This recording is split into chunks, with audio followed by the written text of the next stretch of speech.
Welcome back to the Greens Family Lifestyle TV, guys. And today we're making the pan-seared smothered chicken. So stay tuned, guys, while I have the meat wash. And here I have 2 pounds of chicken. So stay tuned, guys, while I have the meat wash. I'm gonna use the lime juice to have the chicken wash, where I'll be using like 1/4 cup.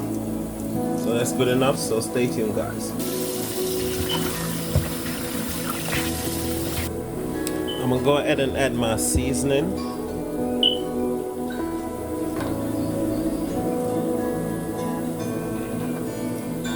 And this is the black pepper, 1 teaspoon.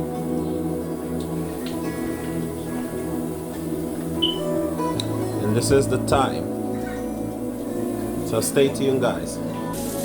Yes, guys, there you have it. That's the seasoned chicken.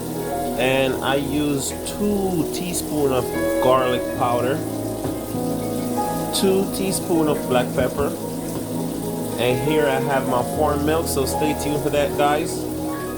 And I have my chicken broth, so you're gonna see the progress, guys, so stay tuned. Okay, guys, you want to go ahead and have your frying pan heated, but today I'm using olive oil. As you can see, this one is low in cholesterol and sodium free. So I'm gonna just glaze the pan with the oil. So that should be good, guys, so stay tuned. Alright, you wanna go ahead and add 4 cloves of garlic to the oil so you could get that flavor. So stay tuned, guys. You wanna go ahead and have the chicken plate side.